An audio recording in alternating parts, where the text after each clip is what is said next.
The snapper boats came out of the darkness of space, leaving a glowing trail of fire. They were not graceful. Rip could see no beauty in their lines, but to his professional eye there was plenty of deadly efficiency. The Connie fighting craft looked like 3 globes strung evenly on a steel tube. The middle globe was larger than the end ones, and it was transparent. From it projected the barrels of 2 kinds of weapons, explosive and ultrasonic. 5 men usually rowed in the middle ball. 1 piloted. The other 4 were gunners. The end globes were pierced by 5 large holes. They were blast tubes for the rocket exhaust. Unlike the landing boats, each tube did not have its own fuel supply. 1 fuel tank served each globe. The pilot could direct the exhaust through any tube or combination of tubes he wished, by operating valves that either sealed or opened the vents. The system gave high maneuverability to the boats. By playing on the controls with the skill of an organist, the pilot could shift direction with dazzling speed. Snapper boats used by the Federation operated on the same principle, but they were of American design, and they showed the Americans' love of clean lines. Federation fighter craft were slim and streamlined, even though the streamlining was of no use whatever in space. With blast holes at each end, they looked like double-ended needles. The pilot's canopy in the center controlled guns that fired through the front only. Rear guns were handled by a gunner, who sat with back to the pilot. Where Connie's snapper boats carried 5 men, the Federation boats carried 2. The Connies could fire in any direction. The Federation pilots aimed by pointing the snapper boat itself, as fighter pilots of conventional aircraft had once aimed their guns. Rip watched the boats approach. He was ready to duck inside if they decided to look the asteroid over before landing. He hoped they wouldn't catch sight of his 2 scouts. He also hoped his nervousness would vanish when the fight started. He knew what to do, at least in theory. He had gone through combat problems on the moon during training. But this was different. This was real. The lives of his men depended on his being right, and he was afraid of making a wrong decision. Sergeant Major Koa, an experienced planeteer with true understanding, came and stood beside him. He said, "Guess I'll never get over being jittery while waiting for the fight to start. I'm sweating so hard my dehumidifier is humming like a Callistan honey lizard. But it doesn't last long once the shooting begins. I get so busy I forget to be jittery." Before Rip could reply, the snapper boats flashed over the cave, circled the asteroid once, and landed on the dark side, close to the bomb craters. The first scout reported. "Santos, sir. I'm 50 yards beyond the stakes where we had the first base. The snapper boats landed between the first 2 craters. Men coming out of 1 boat. I count 6. Now they're coming out of the other boat, but I can't see very well." The other scout picked up the report, his voice thick with excitement. "I can see them, sir. By Cosmos. There are 7 in this boat on my side. I am behind a rock 40 yards to sunward of the second crater." Rip turned up the volume of his communicator. "How are they armed?" "Santos, report." "One has a chatter gun. The rest have nothing." "Peterson, report." "No weapons I can see, sir." Koa looked at Rip. "They must think the asteroid is clean. Otherwise they'd have more than a chatter gun in sight. You can bet they have knives and pistols, too." Rip had been playing with an idea. He tried it on his men. "These Connies would be useful to us alive, if we could capture them." Doust caught his meaning first. "As hostages, sir?" "That's it. If we could capture them, the Connie cruiser would be helpless. We could use the snapper boat radios to warn the ship that any false move would mean harm to their men. Koa shook his head doubtfully. I'm not sure the Connies worry about their men, but it's worth a try. We can capture some of them if they split up to search the asteroid. But we won't be able to sneak up on them all. We have an advantage, Rip reminded them. We've been on the asteroid longer. We know our way around, and we're used to spacewalking. They've just come out of deceleration, and they won't have their space legs yet. Santos reported. They're breaking up into groups of 2. 3 are guarding the snapper boats. 1 is the man with the chatter gun. Are their belt lights on? Yes. Then keep out of the beams. Don't let them walk into you. Keep low, and keep moving. Stay on the dark side. We'd better get to the dark side ourselves, Koa warned. He was right, Rip knew. The Connies didn't have far to search before reaching the sunside. Koa, you take Trudeau and Kemp. I'll take Doust and Domenico. Nunez and Bradshaw stay here to guard the cave.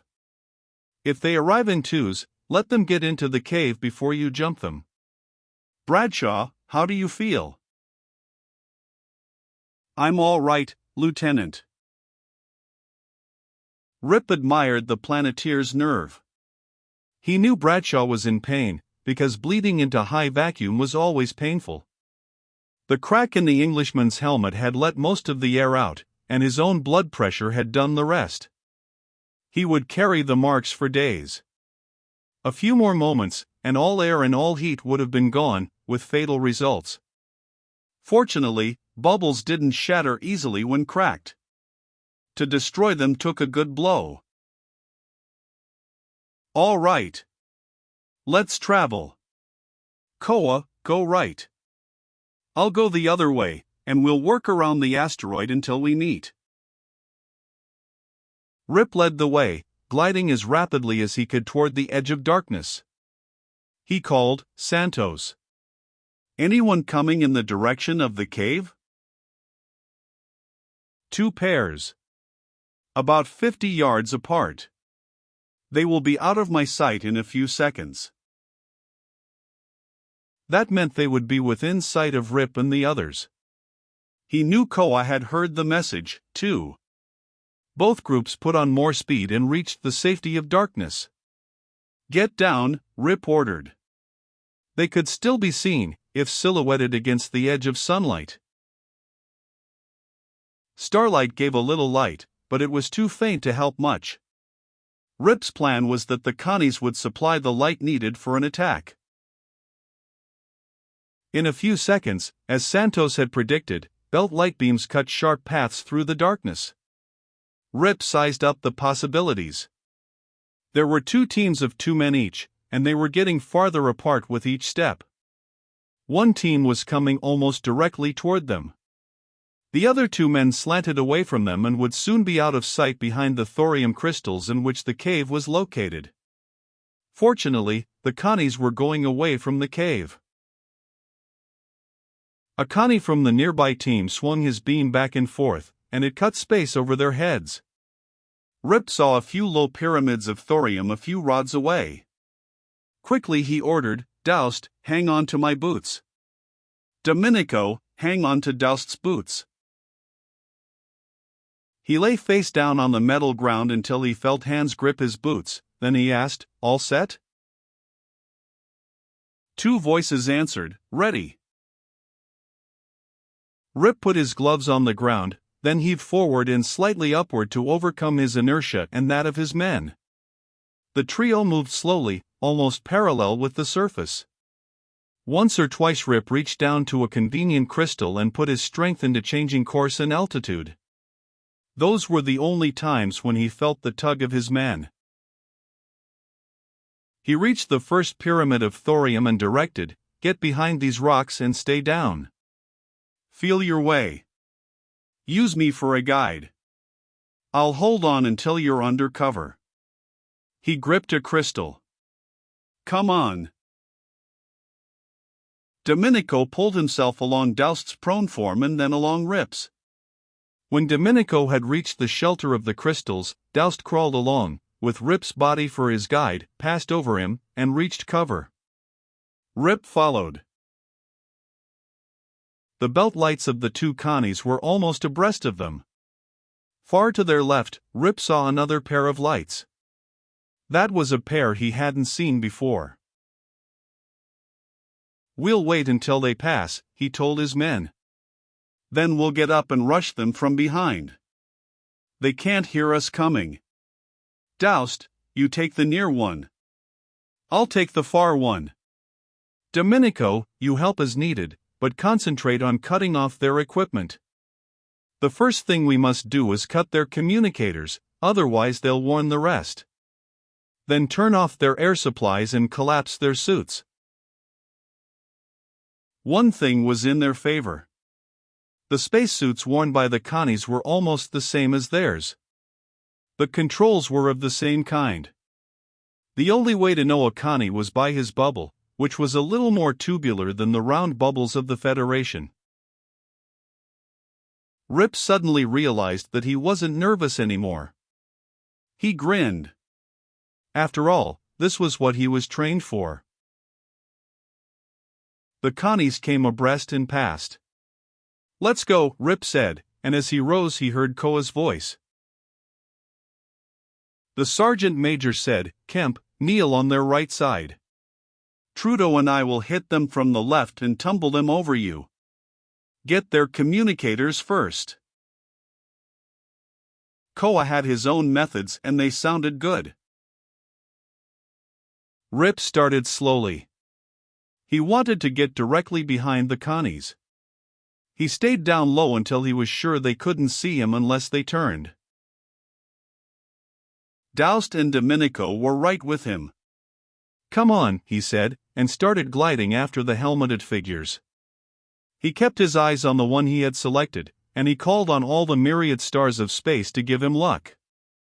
If the men turned, his plan for quick victory would fail. He sensed his planeteers beside him as the figures loomed ahead. He gave a final spring that sent him through space with knees bent and outthrust, his hands reaching. His knees connected solidly with the Connie's thighs, and his hands groped around the bulky spacesuit. He felt a rheostat control and twisted savagely, then groped for the distinctive star-shaped button of the air supply. The Connie wrenched violently and threw them both upward. Rip felt the star shape and twisted. If he could only deflate the Connie's suit! But the man was writhing from his grip, clawing for a weapon. Then Rip stopped reaching for the deflation valve. He grabbed his knife, jerked it free, and thrust it against the middle of the Connie's back. Then he clanged his bubble against the man's helmet for direct communication and shouted, "Grab some space, or I'll let vac into you." The Connie understood English. Most Earthlings did. But even better was his understanding of the pressure on his back. He stopped struggling, his arms shot starward. Rip breathed freely for the first time since he had leaped, and exultation grew in him. He had his first man. His first hand-to-hand fight had ended in victory so easily that he could hardly believe it. He took time to look around him and saw that he was a good 5 feet above the asteroid. Below him, a Connie belt light sent its shaft parallel with the ground, and he knew the second man was down. The question was, had either of them shouted before their communicators were cut off? "Doust," he called urgently. "All okay?" "No," Doust said grimly. "We got the Connie, but he got Domenico. Cut his leg with a space knife. I'm putting a patch on it. You okay?" "Yes. When you can, pull me down." Right you are. Domenico spoke up. Don't worry about me, sir. Nothing bad. I don't lose much air. Fine, Domenico. Glad it wasn't worse. But Rip knew it wasn't good either. A cut with a space knife let air out of the suit and created at least a partial vacuum. If it also cut flesh, the vacuum let the blood pressure force out blood and tissue to turn a minor wound into an ugly one. They would have to bring this space flap with the Connies to a quick end, Rip thought. He had to get his men into air somehow, to take a look at their wounds. Bradshaw needed attention immediately, and now so did Domenico. Doust reached up, took Rip's ankle, and pulled him down. Rip held on to his captive. Then the private bound the Connie's hands, jerked his communicator control completely off, and turned his air back on. Since Rip had been unable to collapse the suit, the Connie was comfortable enough. The reason for collapsing the suit was to deprive the enemy of air instantly, so that he could be tied up while helpless from lack of oxygen. There was enough air in the suit for only a few breaths once the supply was cut off. The Connie on the ground was neatly trussed. Rip's prisoner joined him. Doust switched off his belt light. Now what, sir? Domenico was standing patiently nearby. He said nothing. Rip knew that no more could be done for the Italian at present. Go back to the cave, Domenico, he ordered. I can stay with you, sir. No, Domenico. Thanks for the offer, but we'll get along. Go back to the cave. Yes, sir. Rip was a little worried. He had heard nothing from Koa since that first exchange. He told Doust as much. But Koa himself heard and answered. Lieutenant, we're all right. Got 2 Connies, and I don't think they had a chance to yell. But I'm sorry about one, sir. Kemp had to swing at him and busted his bubble. Fatal? No, we patched it in time. But worse than Bradshaw. Tough. Rip couldn't feel too sympathetic. After all, it was the Connie cruiser's fault Bradshaw had felt high vac. All right. We have 4. That leaves 9. Santos came on the circuit. Sir, this is Santos. Only 3 men are at the snapper boats. If you could get here without being seen, maybe we could knock them off. The rest wouldn't be much good if we had their boats. You're right, Santos, Rip replied instantly. Why hadn't he seen that for himself? He knew how he and Doust could approach the craters without being spotted, now that they had removed 2 teams of Connies. We're on our way. Koa, make it if you can.